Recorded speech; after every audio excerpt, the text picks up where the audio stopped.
میں ہوں آپ کا میزبان ارشد شریف۔ پاکستان بہت عظیم ملک ہے، صرف چند لوگوں کے لیے جو کھاؤ پیو اور موج اڑاؤ کے فلسفے پہ اعتماد رکھتے ہیں، اور ایسے لوگ یہ صلاحیت رکھتے ہیں کہ پورے سسٹم کو مفلوج کر سکتے ہیں اگر ان پہ سوال اٹھایا جائے۔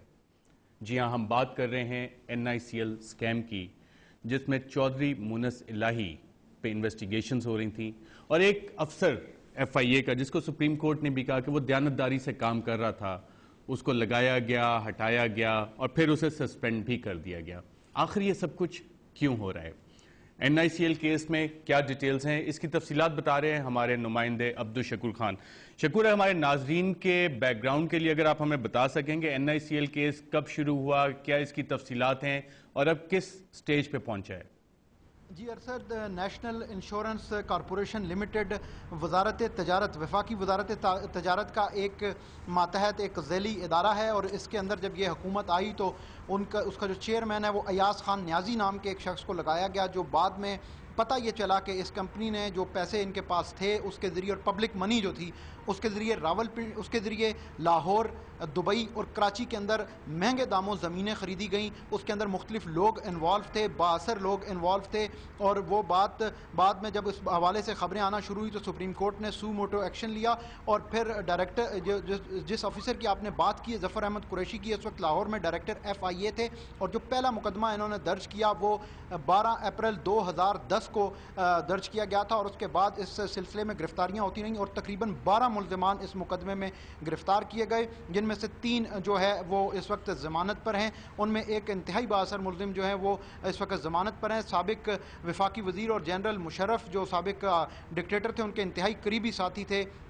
حبیب اللہ وڑائچ، وہ تھے، ان کے صاحبزادے تھے محسن حبیب وڑائچ۔ اس کے علاوہ جو مونس الہی کی آپ نے بات کی وہ بھی، اور اس میں کوئی راکٹ سائنس نہیں ہے۔ جب اس آفیسر کو یہ تحقیقات سونپی گئیں تو اس نے جو بھی آفیسر جو مختلف سکیم جو اس وقت سپریم کورٹ کے اندر اگر آپ دیکھیں NICL ہے، سٹیل مل کا کرپشن کیس اور حج کرپشن کیس ہے، جب یہ سونپی گئی تو اس میں جو لوگ کام کرتے ہیں وہ جب آ کے اپنی پروگریس رپورٹ بتاتے ہیں سپریم کورٹ میں تو وہاں سے پتہ چل جاتا ہے سامنے کہ کس نے کیا کیا۔ تو اس آفیسر کی جو تھی رپورٹ کارکردگی وہ کافی مطمئن کرنے والی تھی، اور اس کے اوپر ہر بار سپریم کورٹ یہ اپنے اطمینان کا اظہار کرتی تھی۔ پھر یہ ہوا کہ DG وسیم احمد کو جب تعینات کیا گیا FIA کا، تو اس کے بعد انہوں نے دیکھا کہ مختلف جو کیسز ہیں وہ ٹھیک طریقے سے پیش رفت نہیں کر رہے تھے، اور ان کے اندر جو پروگرس آ رہی تھی، نہ صرف NICL کیس بلکہ حج کا جو کرپشن کیس تھا اس کے اندر بھی FIA کے جو افسران تحقیقات کر رہے تھے انہوں نے ایمانداری کے ساتھ ان تحقیقات کو آگے بڑھایا، لیکن ان کو اس طرح کے پریشر کا سامنا کرنا پڑ رہا تھا جو ویزیبل تھا، نظر آتا تھا۔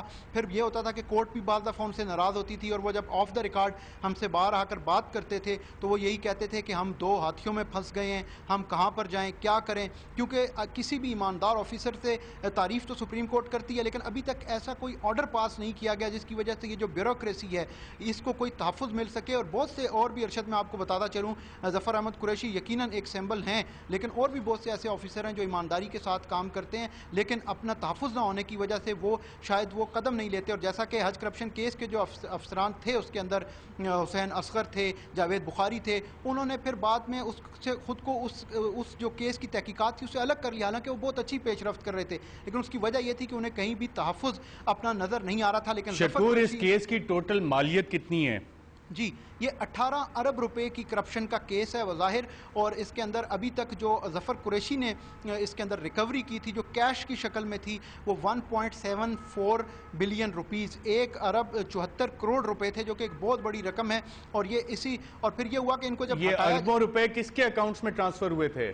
جی، اس میں ایک جو مختلف ملزمان ہیں جو کہ اس وقت مفرور بھی ہیں، بیرون ملک بھی ہیں، ان میں ایک امین قاسم دادا بھی ہیں جن کی گرفتاری کے لیے چھاپے بھی مارے گئے، لیکن اس میں ایک انتہائی دلچسپ انکشاف اس وقت ہوا تھا ظفر قریشی کی موجودگی میں عدالت میں۔ انہوں نے یہ بتایا کہ جب امین قاسم دادا کی گرفتاری کی بات انہوں نے اپنے ڈائریکٹر FIA کراچی معظم جا سے کی تو معظم جا نے یہ بات کہی کہ آپ امین قاسم دادا کی گرفتاری کی بات کرتے ہیں، وہ تو DG وسیم احمد کے ساتھ ان کے کیمپ آفس میں اٹھتے بیٹھتے ہیں، میں کس طرح اتنے بااثر آدمی پر ہاتھ ڈال سکتا ہوں، یہ بات عدالت کے سامنے کی گئی، اور وہی امین قاسم دادا جو اربوں روپے جو سب سے زیادہ انہوں نے مبینہ طور پر اس سے ہاتھ دھوئے، اس پبلک منی کو اپنی جیب میں ڈالا، وہ اس وقت بیرون ملک فرار ہیں، اور پتہ یہ چلا ہے کہ وہ لندن میں، اور ان کا جو ٹریک ان کو کیا تھا کہ وہ کہاں گئے، ان کا شروع میں پتہ ہی نہیں چل رہا تھا، وہ بھی ظفر احمد قریشی کی وجہ سے پتہ چل سکا تھا کہ وہ کہاں گئے۔ ظفر احمد قریشی کو بار بار ہٹایا جاتا رہا۔ پھر یہاں پر ایک اور میں آپ کو بتاتا چلوں کہ ان کو لائف تھریٹس آئیں، اور انہوں نے اس بات کا سپریم کورٹ میں تحریری طور پر کہا کہ انہیں شکور، ہمارے ساتھ رہیے گا، اس پہ ہم اپنی ڈسکشن کو آگے لے کے چلتے ہیں، اور اس کے لیے ہمارے ساتھ سپریم کورٹ کے ایڈوکیٹ احمد رضا قصوری اسلام آباد اسٹوڈیو میں موجود ہیں۔ پی پی پی کے سینئر رہنما منسٹر سید خورشید شاہ ہمیں کراچی سے جوائن کریں، اور سینیٹر پرویز رشید صاحب ہمیں فون لائن پہ جوائن کریں گے۔ ہم سینیٹر پرویز رشید سے معذرت خواہ ہیں کہ کچھ ایڈمنسٹریٹو وجوہات کی وجہ سے وہ ہمارے ساتھ لائیو نہیں بیٹھ سکے لاہور اسٹوڈیو سے۔ احمد رضا قصوری صاحب، کیا آپ کو لگ رہا ہے کہ سپریم کورٹ ایک کیس کو لے کے چل رہی ہے، کرپشن ختم کرنے کی بات ہو رہی ہے، اور حکومت اس میں جس کو کہتے ہیں روڑے اٹکا رہی ہے؟ ظفر احمد قریشی، جس کے بارے میں چیف جسٹس کہتے ہیں ایک آنیسٹ آفیسر ہے، اس کو سسپینڈ کر دیا گیا۔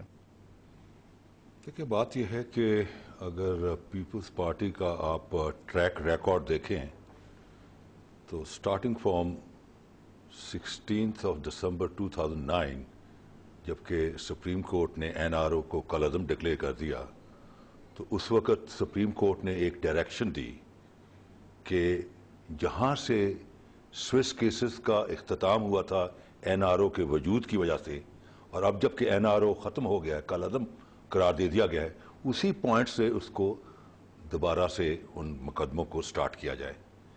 آپ نے دیکھا کہ کیسے لیتو لال ہوئی، ایک دو جو تھے سیکرٹریز لا جو تھے اس کی نظر ہو گئے کہ